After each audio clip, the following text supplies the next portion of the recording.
Okay, well, please turn with me to Nehemiah, chapter 11. Now, we're not going to read all of it, but I'm going to give you a taste of chapter 11 and then some of chapter 12 as well. And so, chapter 11, verses 1 to 20, first of all. It's a bit of a bear with me on this one, because there are some challenging names. Now, the leaders of the people settled in Jerusalem. The rest of the people cast lots to bring one out of every 10 of them to live in Jerusalem, the holy city, while the remaining 9 were to stay in their own towns. The people commended all who volunteered to live in Jerusalem. These are the provincial leaders who settled in Jerusalem. Now, some Israelites, priests, Levites, temple servants, and descendants of Solomon's servants lived in the towns of Judah, each on their own property in the various towns, while other people from both Judah and Benjamin lived in Jerusalem.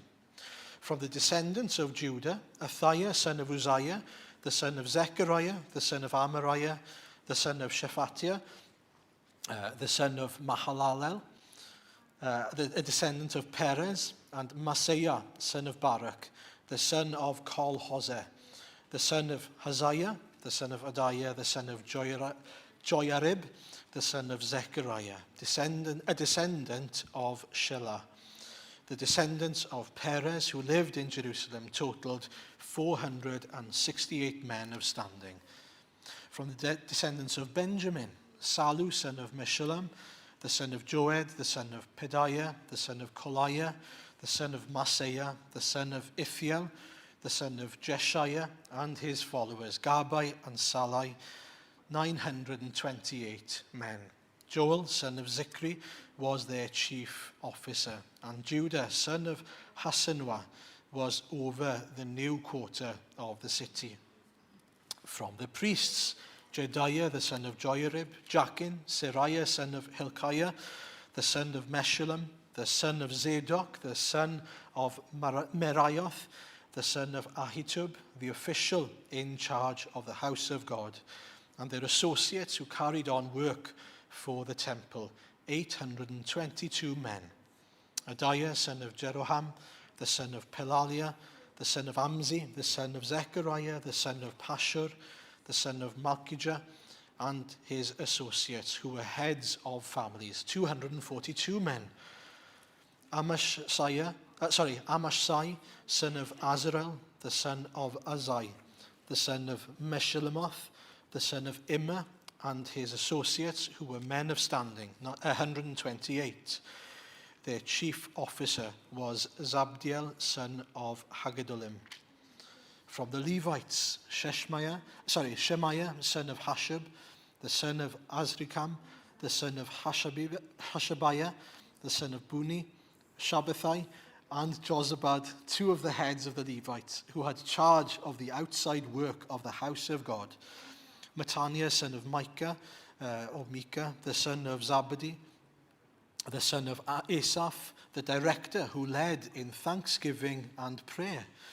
Bakbukiah, second among his associates, and Abda, son of Shammua, the son of Galal, the son of Jeduthun. The Levites in the holy city totaled 284. The gatekeepers, Akub, Talman, and their associates who kept watch at the gates, 172 men. The rest of the Israelites with the priests and Levites were in all the towns of Judah, each on their ancestral property. Amen.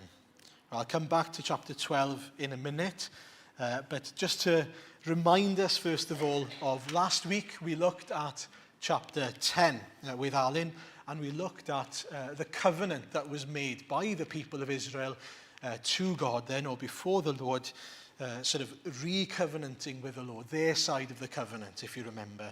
And we were reminded that we are not under the same covenant as those people. We are under the covenant of grace. And yet, we even as people make covenants to the Lord.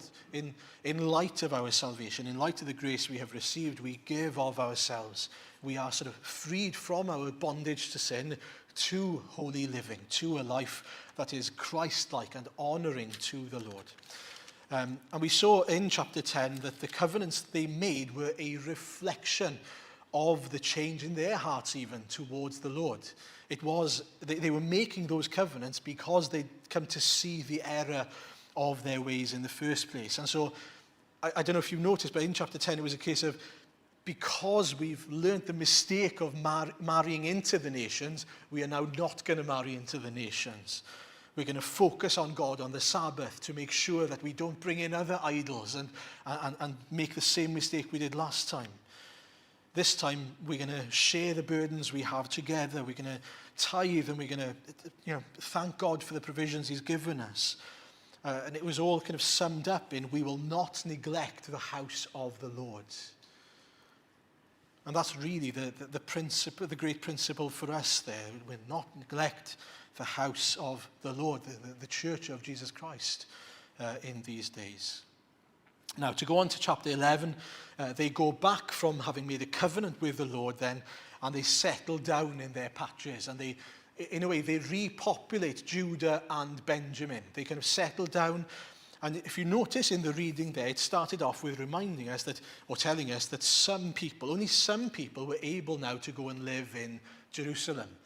There wasn't room for everyone, and so some of them went to Jerusalem, and those who, it's interesting, those who volunteered to go were commended. And that suggests then that they were sort of counting the cost of going. They were desiring to go and be at the temple serving the Lord, and yet that would come at a cost. Why? Well, most likely because it suggests then that that would be the place where there would be an attack. If ever there was an attack, it would be in Jerusalem. And so these people were willing to be on the front line of God's people in Jerusalem. And so as they settle back wherever they were placed. And as you notice, there were loads of awkward and difficult names, but the reason why I read them is because everyone was accounted for. Everyone was settled in their place, everyone was accounted for, and everyone did whatever they were called to do. Not everyone is mentioned as having a job, but some of the things that were mentioned were sort of towards the end of the reading that we had, if you noticed. And that is important there. It's important because what you notice is these people, even if they weren't in Jerusalem, even if they were in the towns outside, that didn't mean that they weren't there to serve the Lord in some way or another. And you'll notice then that some of them were there to serve the Lord by being gatekeepers. They needed to be in Jerusalem. But there were others who were in their own villages, and they were serving the Lord where they were. And the examples we are given in particular, and this really encouraged me. Hopefully it'll encourage you as well. There were people that were put in charge, verse 16, of the outside work of the house of God. Builders, people in charge of maintenance people. And then verse 17, people in charge of leading in thanksgiving and prayer. And then verse 19, gatekeepers to keep watch, obviously, to keep Jerusalem safe by the walls then. And then you even had in verse 22, which I didn't read, but you can look at it, musicians responsible for the service of the house of God. And obviously you couldn't be a musician unless you could play an instrument. So there would be people, you couldn't sing unless you could sing. So these were things that were sort of given to people as jobs according to their gifting and their abilities in order to serve the Lord. And we'll come back to this a little bit later, but that's important. It shows how the church works together. It shows how the people of God here work together for the sake of God. The central point then of all of those things is not that they were going off to make a living as a musician, but rather the musicians were there to aid in worship. Do you see the point? The gatekeepers were there so that the musicians didn't have to worry about an attack. So they were freed to worship the Lord. And so if one person was unfaithful in the calling, the other people suffered. But if everyone did their job, everyone worked together well. There was a sort of a safety there for everyone to be able to work together in peace. I'm sure we can picture if the gatekeepers are there to keep watch and look out and see if there's going to be an attack. If they're not doing their job, watching and keeping keeping check of what's going on, then everyone else is going to be on edge and unsure about, can I just go off and do my job in peace here? What we see is the beauty of God's people working together there. Now, I'm going to read now from chapter 12. And we're going to start from verse 27. Just a brief summary, first of all, then. There's a list in chapter 12, verses 1 to 26, of the priests and Levites that were there at the time. And it's a sort of just a list of all the names, a sort of census in a way, and who they were, they were family heads of certain families and so on. And again, it's a testimony, not only a census, but it's a testimony to God's faithfulness, in that even though they've been through all these exiles, even though they've been through all these difficulties, God has preserved all these priests and Levites so that the people of Israel can still worship him. So that the people of Israel can still come and bring sacrifices to the Lord. If these people didn't exist, if we didn't have priests and Levites, they wouldn't be able to serve and worship the Lord. That's how essential they are. And that's kind of the point there, is that they were still kept by the Lord in his goodness. But then in verse 27, we have this dedication of the wall of Jerusalem. And so this is what we'll read from 27 onwards. At the dedication of the wall of Jerusalem, the Levites were sought out from where they lived and brought to Jerusalem to celebrate joyfully the dedication with songs of thanksgiving and with music of cymbals, harps, and lyres.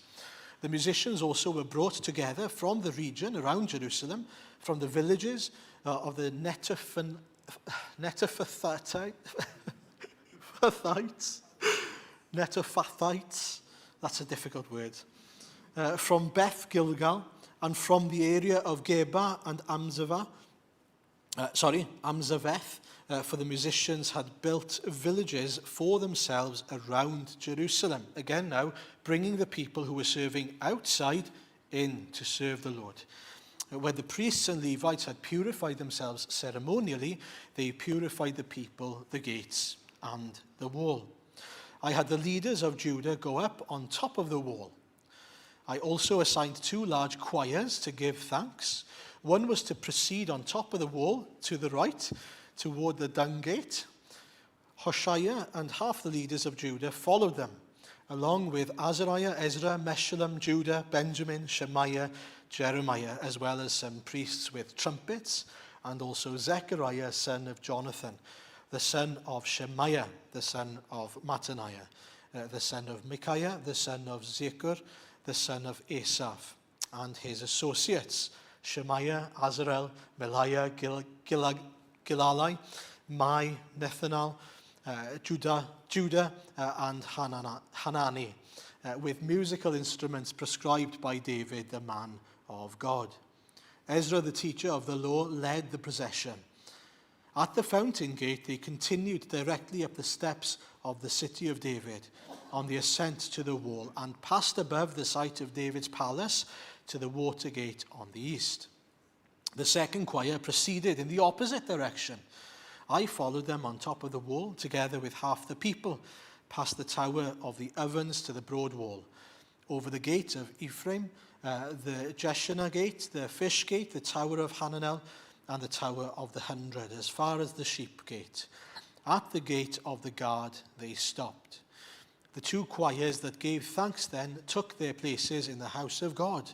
So did I, together with half the officials, as well as the priests Eliakim, Maaseiah, Miniamin, Micaiah, Elionai, Zechariah, and Hananiah with their trumpets, and also Maaseiah, Shemaiah, Eleazar, Uzi, Jehonanan, Malchijah, Elam, and Ezer.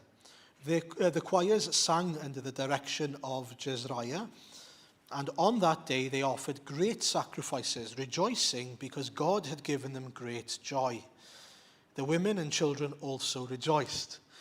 The sound of rejoicing in Jerusalem could be heard far away. At that time, men were appointed to be in charge of the storerooms for the contributions, first fruits, and tithes. From the fields around the towns, they were to bring into the storerooms the portions required by the law for the priests and Levites, for Judah was pleased with the ministering priests and Levites. They performed the service of their God and the service of purification, as did also the musicians and gatekeepers, according to the commands of David and his son Solomon.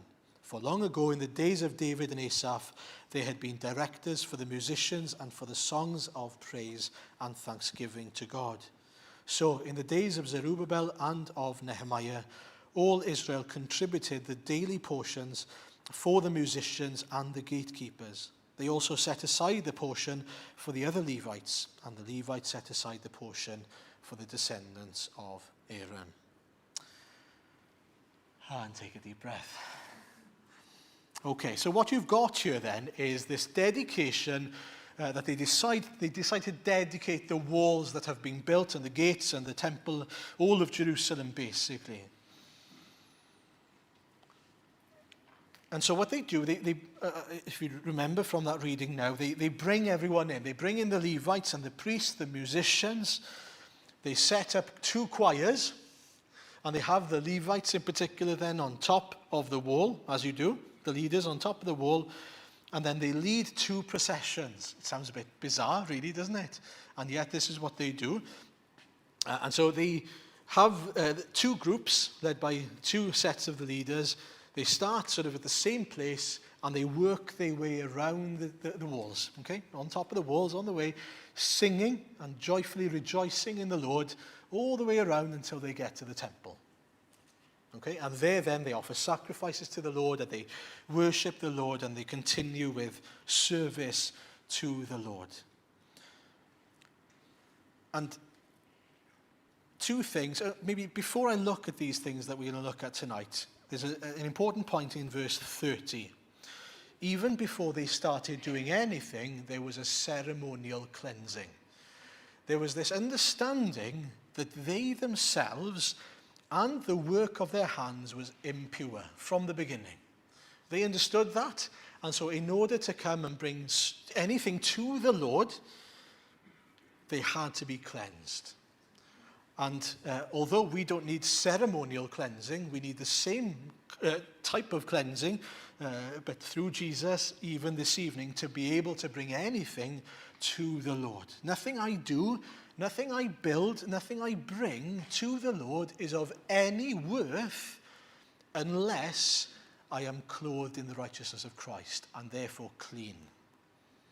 And so unless we have come in faith and received what Christ has done for us, we can't bring anything to the Lord. We can't serve the Lord. We can't do anything that is pleasing to the Lord. There was that understanding even here, that they needed this ceremonial cleansing, which was a picture, if you remember, back to when we looked at Leviticus, what Christ was going to do for them as a people. And so, again, it's important to start there. They start by coming and sort of going through the means of cleansing that God had given them. But then as they were dedicating the wall to the Lord, that was done for, we're going to look at 4 reasons, but only 2 this evening.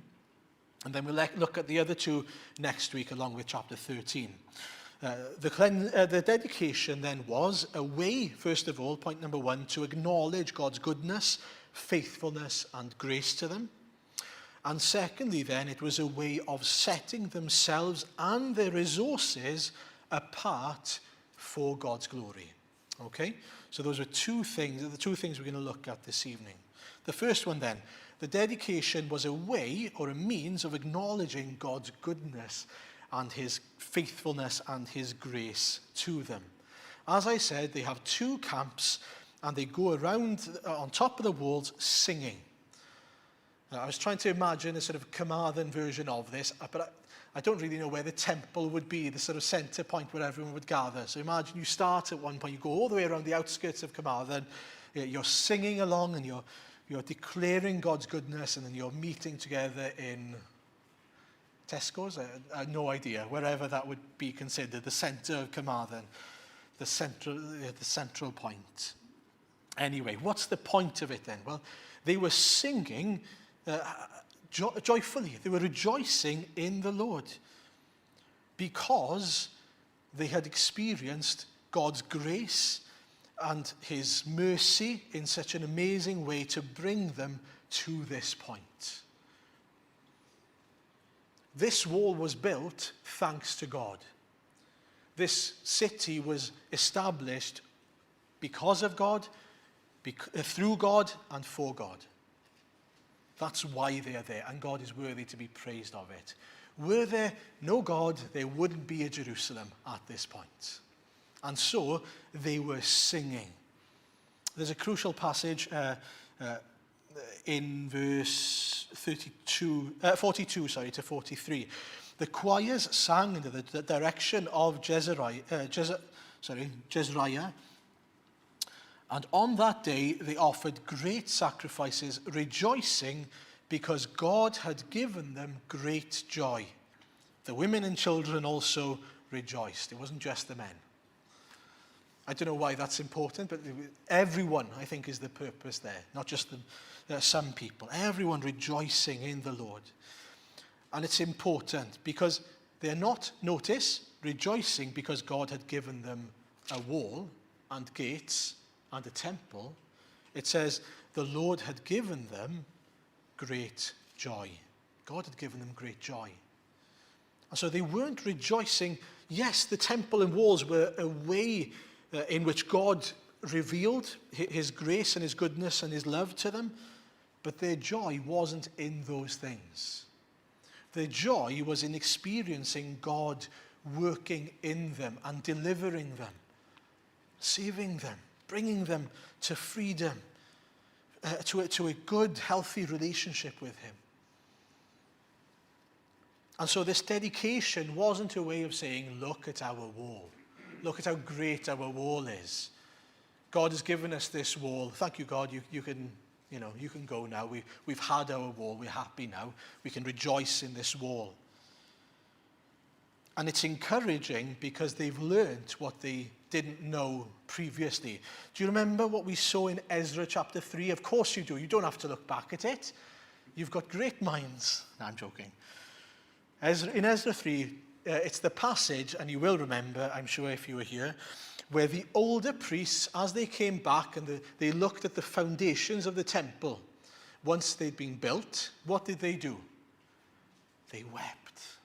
They wept. Why did they weep? Because they weren't as good as the previous ones. Well, what does that tell us then? Well, their joy was in the temple. Their joy was not in the Lord who dwelt in the temple, but in the temple. But now, it's not about the temple itself, it's about the Lord at the temple. They are rejoicing in him. The focus isn't the temple anymore. The temple and the walls are simply there as a way to approach the Lord and to glorify the Lord. In other words, the things that God has given them has now found their rightful place in life. They are an aid, a means to bring glory to God. They are looking above those things. And that's such an encouragement to us, isn't it? The things that God has given us should not be the measure of our joy. And in particular, our temple, the church even. Whether we are a tent, whether we are Solomon's temple, or whether we are the second temple here, it doesn't matter what the temple looks like from the outside. What matters is the fact that the Lord dwells in his temple, among his people. Whether we are a church of 5, of 50, 500, 50,000, that's not what makes a church a living, thriving church. What makes a church a living, thriving church is that the Lord dwells in her, that the Lord is at work in her, and that they are receptive to him, rejoicing in him, serving him, knowing him. I was really struck by something I read recently about the Church of Christ in North Korea. They have an estimated 400,000 Christians in North Korea, which is quite amazing in itself. But as we've read several times in our booklets in the prayer meeting, we see it's illegal to own a Bible in North Korea. You are not allowed to be a Christian. You're not allowed to publicly declare to be a Christian. You can only sort of pledge allegiance to Kim Jong-un, if you didn't know. And yet there was this refugee from China who'd written an article. She'd come from China, gone to China from North Korea. And she'd written an article about Christians in North Korea and the verses that they hold dear. 7 verses they hold dear. I've only got 2 of the first ones. First of all, have a think. If you were living in North Korea, which verses do you think you would have in your minds and you'd be sharing regularly with other people? I wonder. The first one, I think, makes complete and utter sense, and yet it wasn't one that I thought of. Esther 4:16. This is what it says. Go, gather together all the Jews who are in Susa and fast for me. Do not eat or drink for 3 days, or night or day. I and my attendants will fast as you do. When this is done, I will go to the king, even though it is against the law. And if I perish, I perish. And then the second one, and this really struck me. Psalm 23, verse 1. The Lord is my shepherd. I lack nothing. I lack nothing. They're this tiny church where it's illegal to even own a Bible, where they can't declare the name of Jesus Christ as their Saviour. And yet they lack nothing. Their joy is in the Lord, their shepherd. They know that they've got everything despite having almost nothing from an earthly point of view. You see, their joy is in the Lord, so it doesn't matter what the temple looks like from outside. All that matters is their joy in the Lord. Do we have joy in the Lord? As I was preparing, it was quite wonderful actually. Oedfa on our church WhatsApp group, he shared a song as I was preparing that day. And the song was, "My only joy is you, Lord. My only joy is you, Lord." How wonderful is that? Can we say that? My only joy is you, Lord. I can look beyond my circumstances. I can look beyond even the things that God has given us, because those are only things that enable us to further worship the Lord. But if we don't have those things, that's okay, because we still have the Lord. If we don't have that joy, or if we've lost sight of that joy, maybe pray what David prayed in Psalm 51, in particular verses 10 to 12. That was after his incident with Bathsheba, if you remember. Create in me a pure heart, O God, and renew a steadfast spirit within me. Do not cast me from your presence or take your Holy Spirit from me. Restore to me the joy of your salvation and grant me a willing spirit to sustain me. And so that's the first thing we see then, that the dedication was there to honor what the Lord has given. The walls were there because of God, for God. But they were not the things to rejoice in.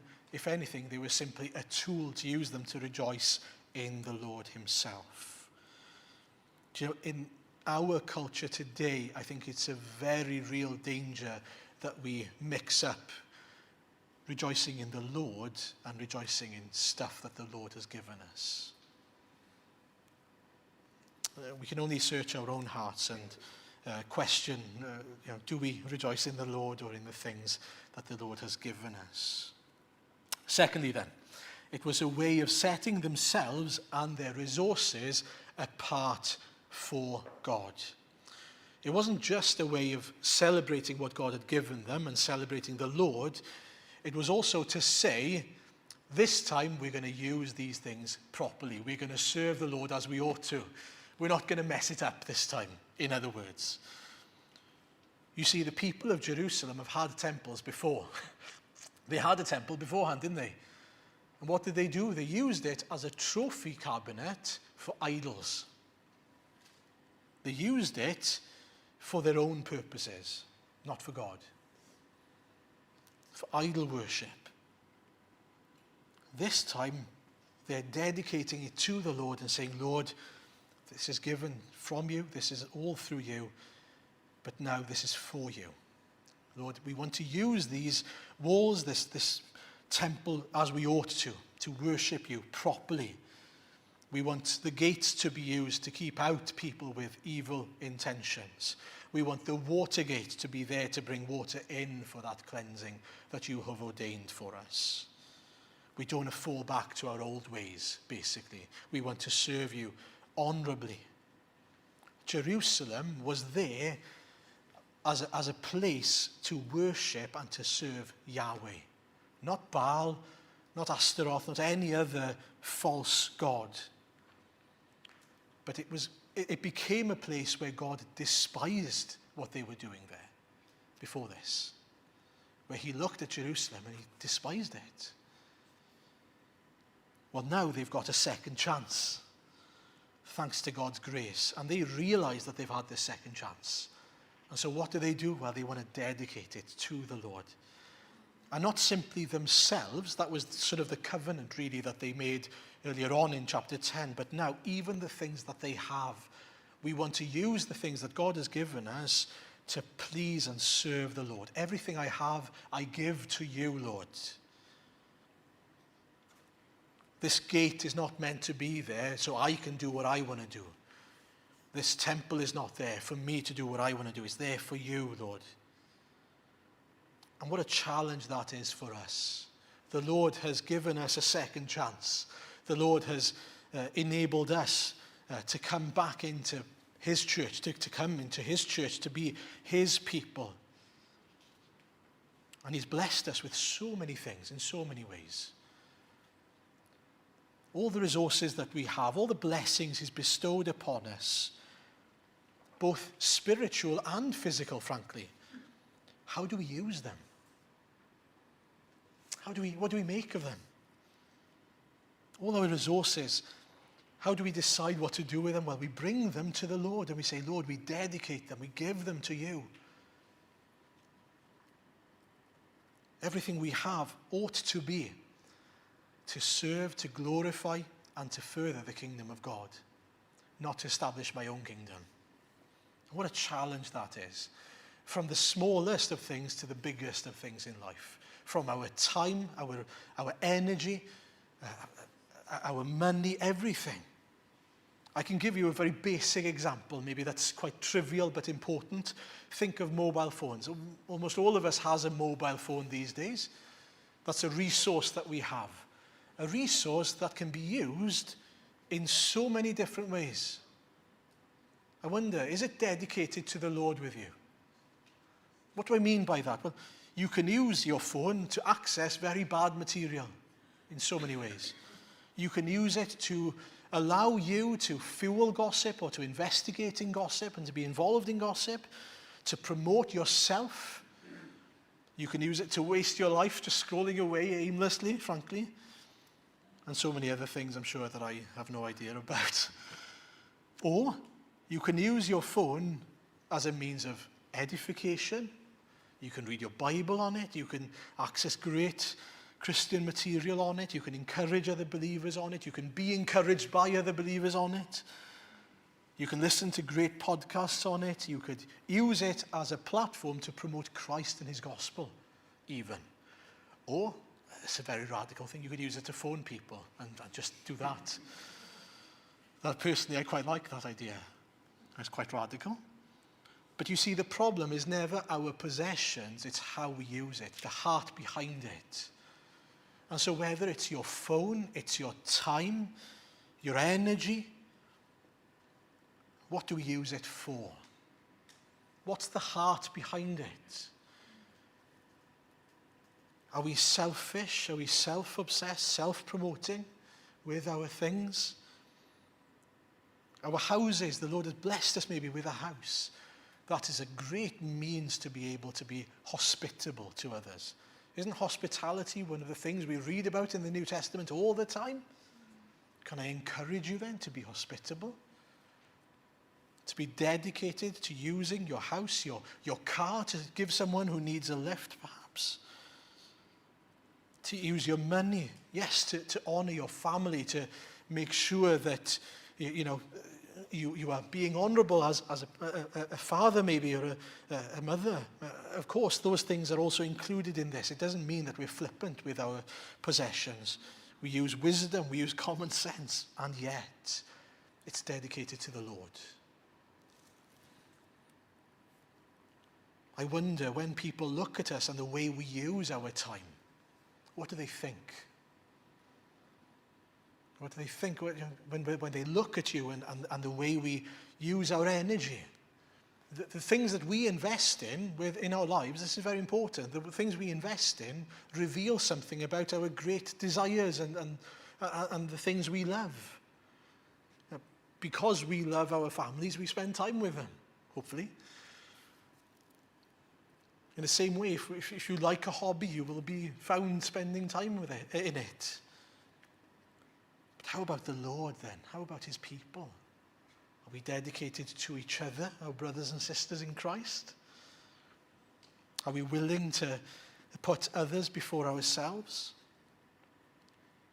Pray that the Lord would give you wisdom and a correct spirit, a heart that looks, rather than simply going about life perhaps flippantly and doing whatever we want to do by nature, that we actually consider beforehand. These are the resources that the Lord has given us. This is the church that the Lord has made us.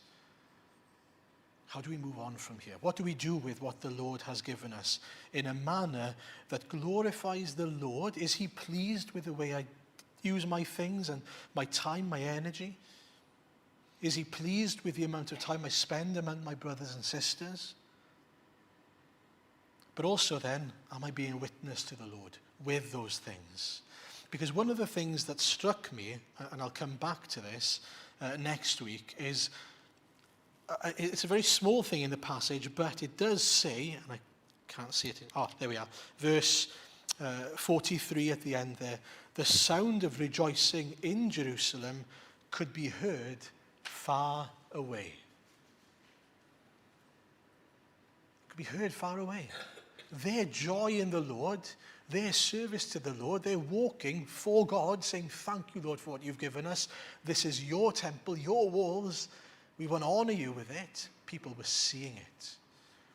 And make no mistake, people see you. They will hear your rejoicing from far away if you're rejoicing in the Lord, because it's very different to any other rejoicing in this world. And they will see your love for God and for the church, if that is indeed the case. So we'll stop there and we'll come back to another 2 points next week, along with chapter 13. But just to remind ourselves, life went on in Jerusalem, and they continued in their patch serving the Lord and using their gifts in a way that was pleasing to the Lord. And then, as I said, as the dedication came about, the musicians were brought in, the Levites, the leaders were brought in together to be able to serve the Lord in Jerusalem. Secondly, then, there was great rejoicing over God's goodness. Everyone was singing with all their hearts, joyfully to the Lord. Are we singing joyfully to the Lord in our lives? Are we glad in the Lord? Is our joy in the Lord? Because if it's not, when God takes those things away, and there are times where he does, then we won't be joyful. And that will be maybe a marker for us of the fact that we are rejoicing in the freedoms or the things that God gives us rather than the Lord himself. The Lord is my shepherd, I lack nothing. And thirdly then, as I said, in our culture, in our day, there's a serious temptation to treasure our wealth and our comfort, our education, so many things that God has given us. They don't satisfy the soul, though. You can't take them with you to heaven. Those are means to be able to serve the Lord and bring him glory. So as it says in Hebrews 13, through Jesus, therefore, let us continually offer to God a sacrifice of praise, the fruit of lips that openly profess his name. And do not forget to do good and share with others, for with such sacrifices God is pleased. dedicate everything that we are and everything that we have to the Lord. There was a passage that struck me in Luke 9 recently where Jesus was speaking, and initially he tells someone, follow me. Do you remember? Then he says, oh, okay, but let me just bury my dad first. And he says, let the dead bury their own dead, but go and proclaim the kingdom of God, or something like that. And then someone else comes and says, I'll follow you, but first let me go back and say goodbye to my family. I've just got verse 62. Jesus replied, no one who puts a hand to the plough and looks back is fit for service in the kingdom of God. It's a challenge. Look forward, look at service to the Lord, not what you used to do. And finally, Colossians 3:23 and 24. Whatever you do, work at it with all your heart, as working for the Lord, not for human masters, since you know that you will receive an inheritance from the Lord as a reward. It is the Lord Christ you are serving. Amen. Well, we'll turn to the supper together now, and we will celebrate together what the Lord Jesus has done for us, allowing us to enter into his church, his kingdom, as his people.